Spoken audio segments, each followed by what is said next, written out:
Okay, here we are. Welcome, welcome, beautiful, sensitive souls.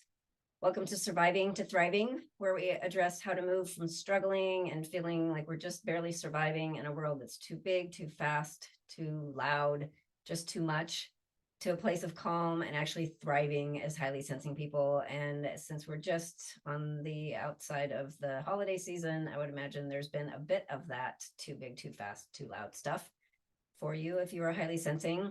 And I am your coach and I'm sorry, I'm your guide and high sensory coach, Tammy Goen. Good to have you here as always. And still my vision that every highly sensing woman will stop hiding and feeling wrong and stop playing small, stop trying to be less sensitive, and really come to honor their amazing, unique skills and talents, the things that really make them special because of their sensitivity, and really embrace that so that they can be a gentle yet strong force in the world. And that's why we're here. So it is New Year, and it's a time usually for letting go of the old ways and experiences, things that aren't working or that we're tired of, and creating new stuff, new plans, new experiences. And it seems like it's kind of expected that we make these resolutions for New Year's every year. And in our culture, at least, it seems to be equated with promises. Like if we make resolutions, we are promising no matter what, these things are going to happen exactly as we set them out at the beginning. And that can be really challenging. It's a little risky because we can feel like we failed if we don't complete those goals 100% and within that year's time and exactly as we set them out to be. And things change as we go. So sometimes we realize, oh, that's not as important as I thought it was. I'm going to focus my energies this way. Or we just realize this is a bigger project than I realized. So this is going to take a little bit more time, or things just get in the way and we just don't have as much time as we think that we're going to have to make these things happen. So what's left is, because we tend to be perfectionistic, we feel like we failed. And some people at this point have just written off doing the resolution thing, which I think is actually totally fine. But I think it is a really good time to reflect. Self-reflection is always good for everyone, and we tend to do that quite a lot as highly sensing folks. So what if we can create change and do some things without having to do the standard expected, make your resolution. We can do pretty well to decrease and limit our expectations instead of adding to them. We have plenty of expectations in our lives as highly sensing folks. So maybe if we look at that differently and don't have these expectations for, completing these intense projects or making these great goals, who of course, they sound great when we make them. That's why we do it. But if we look at it a little bit differently, we can still have motivation for change and making things different, but we don't have to do it as the status quo of, okay, we make these resolutions, boy, we better stick with them and they better be successful, because that's just a recipe for frustration and disappointment. So I do always like to have quotes, and so I picked a couple that are pertinent for today. So this one is, happiness was always important to me, even at a young age. People would ask, what do you want to be when you grow up? And I would tell them, I just want to be happy. And that was maybe not surprising to you, from Goldie Hawn. Haven't heard from her in many, many years, but I'm sure she's still out there and maybe even making movies. But I loved that quote just because it's such an important goal, I think, to just be able to be happier and allow ourselves that. So I like that piece. And then the other goal or quote that I wanted to add for our resolution type discussion is, make New Year's goals, dig within, and discover what you would like to have happen in your life this year. This helps you do your part, and it is an affirmation that you're interested in fully living life in the year to come. And that's from an author named Melody Beattie.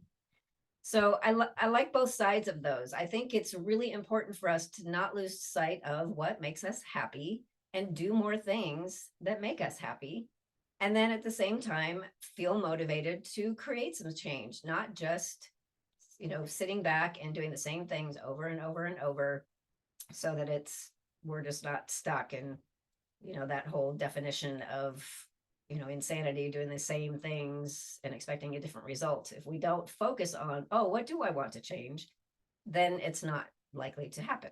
So it's good to have both of those sides of things, I think. So what really does make us happy? What resonates? What can we let go of that doesn't make us happy? And can we grow in some way by letting go of those things, but without having a really specific target that we say we have to get done in a certain amount of time? So in order to keep from getting stuck in that hole, it's important to have that self-reflection and to really ask ourselves these things instead of just having them kind of sitting in the background and being busy with everything and just jumping forward into the new year and, oh, it's going to be bigger, better, whatever. Really paying attention to what we want specifically, because first we need to have a really good plan and an understanding of what we actually want, what that will look like. And we need to have details. We need it to make sense. So we can't just have it some abstract idea. We really need to think it through if we want that to really come to pass. So what is your primary driving force? Are you aware of what that is? So maybe take a moment to slow down, breathe, connect with the earth, and ask yourself what's most important. So let's practice that just a little bit right now. So wherever you are, if you can, go ahead and just close your eyes or stare out forward and take some really nice deep breaths. Feel yourself ground with the earth. Really feel yourself slow down and give yourself permission to relax, and then feel your body letting go, relaxing. Give permission for any tension that you're holding on to just release now. And then ask yourself that question, what's most important to me? And so while you're in this calm, relaxed place, I'm going to help you work through that just a little bit by considering a few categories. So the first would be your calling. What is your calling? And is that something that is calling you to focus on? Is that something that's been missing? Do you want to know more about that? Like, wow, I don't really know if I understand what my calling is. I don't feel like I'm connected with it. And the second one, confidence. Where's your confidence level at? Is that something that really is lacking and that would be really impactful for you to focus on for this year? The third is influence. If your drive is to really have an influence in the world, how is that going? Is that something that you would want to focus on that would really resonate? Because maybe it's lacking in some way. You're not really feeling like you're having that influence. And the fourth one would be health. How are you feeling? How is your body? How is your mental health? How is your physical health? Is that something that you've been putting on the back burner because you've been taking care of everyone else, and now it's time to take care of you and look at, oh, how could I be a lot more healthy this year? And that doesn't mean that you're going on a diet or committing to a gym. It just means looking at, where is my health, and is that the most important thing for me? And then the fifth would be love. And that doesn't have to be romantic. It can be just, friendships. It can be familial, whatever that looks like for you. But is that something that's lacking in your life that's really, really significant? When you get quiet like this and ask, how am I doing with love in my life? Maybe that's the big driving force. And then the sixth would be spirituality. Where are you in that realm right now? Is that something that's really been speaking to you? Like, oh, I just really want to go deeper. I want to know more. I want to know more that is connected with me. Is that your driving force this year? And then the seventh would be prosperity. And what would that mean for you? Is that the most important thing for you this year? Is like, I've really got to get my finances under control, and I want to earn more money. And that's the main thing that I'm focused on this year. So it's good to be aware of that. And then the last one would be creativity. And as highly sensing people, we tend to have a higher level of creativity or connect with that in a higher or deeper way. So is that speaking to you? Have you been not paying attention to that piece of you? Is that something that would really help you to move forward and expand if you were to connect more with your creativity? So as you're in this quiet place, being connected with the earth, slowing your breathing down and being aware of your body, just being relaxed, which of these things seem more significant that really are drawing you? Your calling, your confidence, having an influence, your health, love, spirituality, prosperity, or creativity? So you probably have more than just one. Maybe even you connect at some point with all of them. But what is that one primary one that is really driving you right now? That you're really feeling a lack of, a hole in that place, or something that's just always on your mind lately that you wish was different? Identifying what that is as a primary focus can be helpful. So if you're able to identify that right now, awesome. And if not, maybe later you can meditate on it a little bit. Just, calm yourself again, get centered, and then think about that. Oh yeah, what is it that is really driving me? What's the basis of this feeling of lack or wanting something to be different or to change for me that I can focus on this year? So once you've done that, and if you have one right now that you've identified, that's awesome. And identify on a scale of 0 to 10 where you might be right now. So how successful do you feel with that? Obviously, if that's your primary driving force, then you're not at a 10, which would be got it, don't have to even think about that. And probably you're not going to be at a 0, but somewhere in between there, 0 being I don't even know what that's like, or even where to go, any like way down there. So somewhere in that mid range probably, but whatever that number is, identify that. Say, how well am I doing with that? Is it a 4, a 2, a 7? But it's really, really important. I've got some good things going, but it's really important that I increase that number. So be aware of what that is, and you can use that later to be checking in to see how things are going for you. And so now it's up to you. If you, again, want to just not sit back and expect things to get better, this is what we always have to do, is take those steps to make the change. So start making a plan for how that's going to look, not making promises. Oh, by the end of 3 months, I'm going to, all of these things. But you can set little goals that are realistic, and daily reminders and things that will help you to move along without considering it to be just a resolution that I'm going to set it, not think about it until the end of the year, and then hope that is what happens. So if you did identify a direction today, great, and you can do that now. But otherwise, I will kind of help you along how to work with this. And then when you've discovered that, really identified that driving force, then you can go back and do the same exercise. So things to consider and ask yourself. So will you, if you're wanting to increase your connection with your calling or get to know what that is, will you perhaps attend a retreat that will help you identify and connect with that calling? Will you start working with a coach and maybe journaling more and asking yourself questions every single day? What am I feeling led toward? Is that how those are just ideas, of course, but is that something that maybe you would do if that's driving force is your calling? And what if your impetus, your inspiration is for increasing your confidence? So maybe that would be practicing asking for your needs more consistently, or to sign up for a class to improve in an area of your life that you don't feel confident in.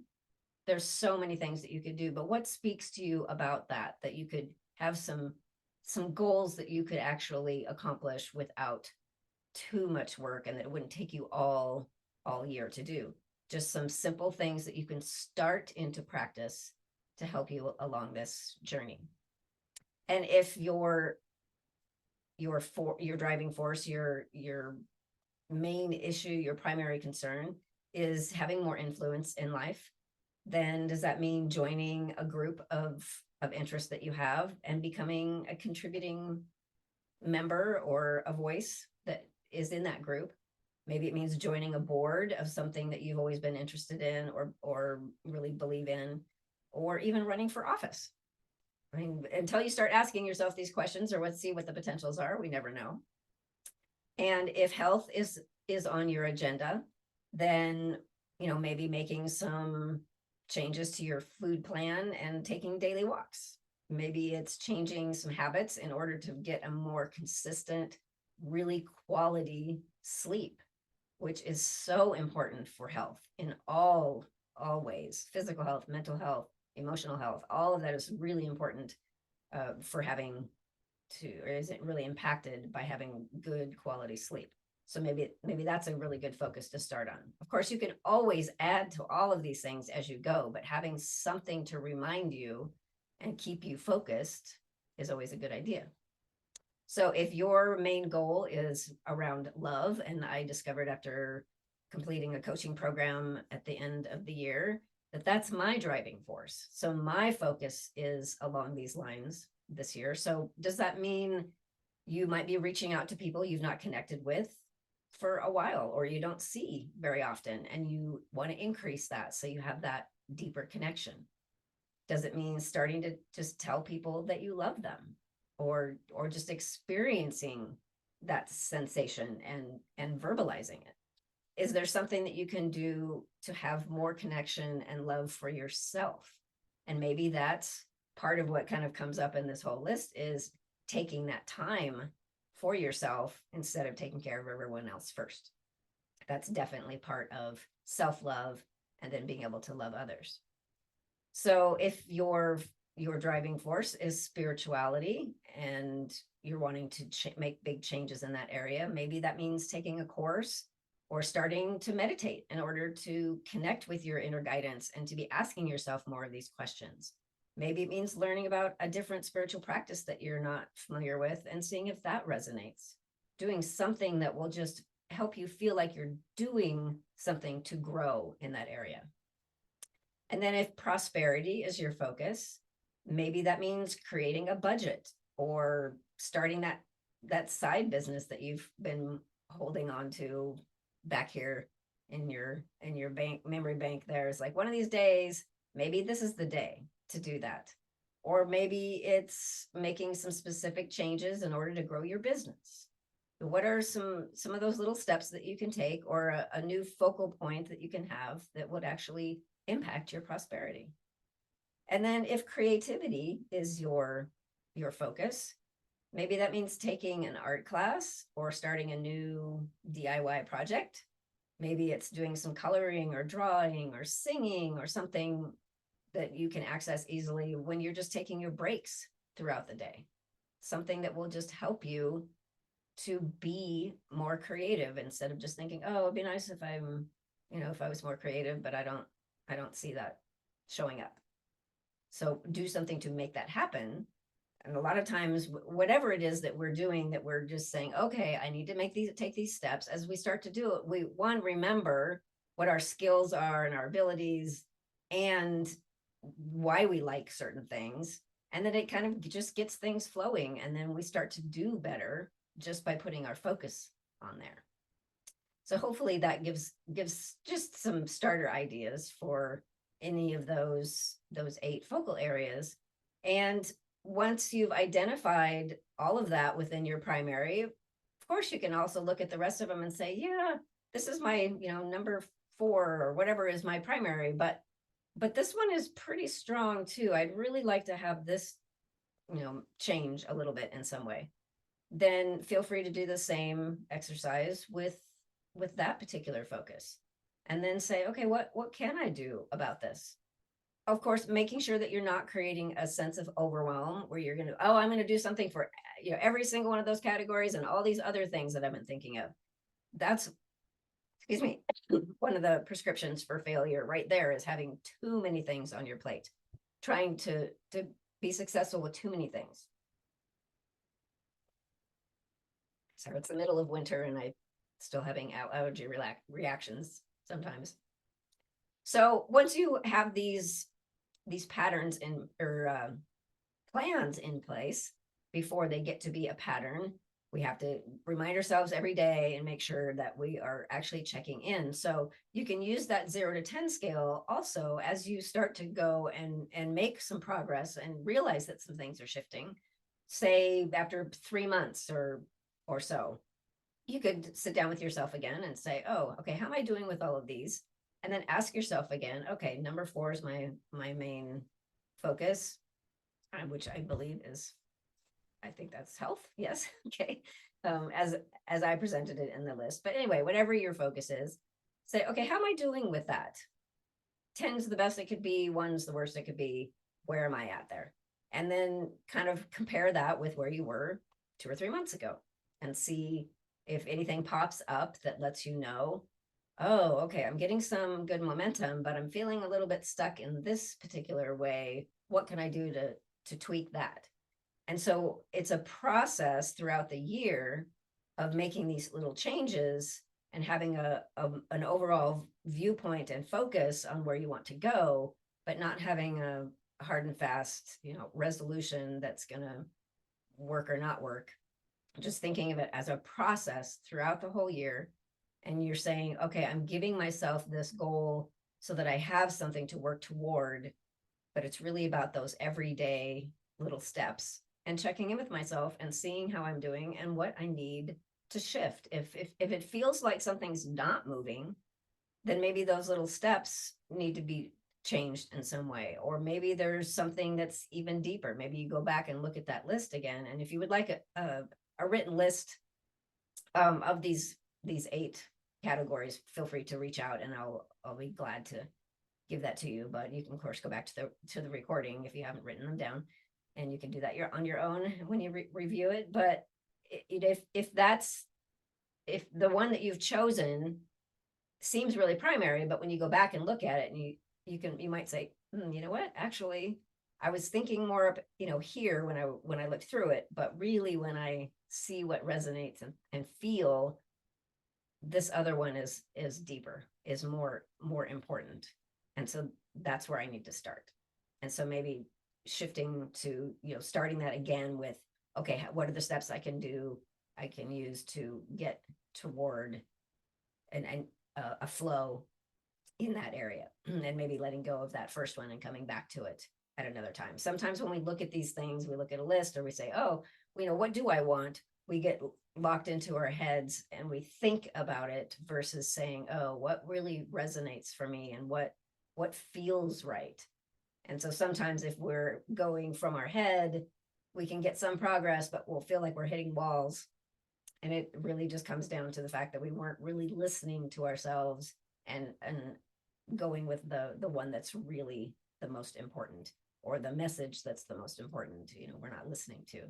So that's one of those things to just be aware of, because we can get really wrapped up in so much going on around us and not listening to that little voice, which is usually very quiet.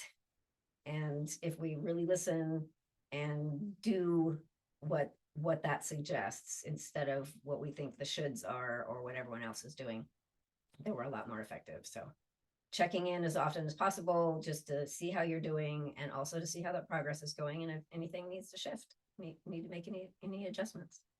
So I hope that gives you some good ideas for starting your year, and I wish you the very happiest, joyful year that you can have. And as always, it's good to have you here, and I look forward to connecting with you in person if you would like to do that, and of course seeing you here again next time. So thank you so much for coming, and I will see you again.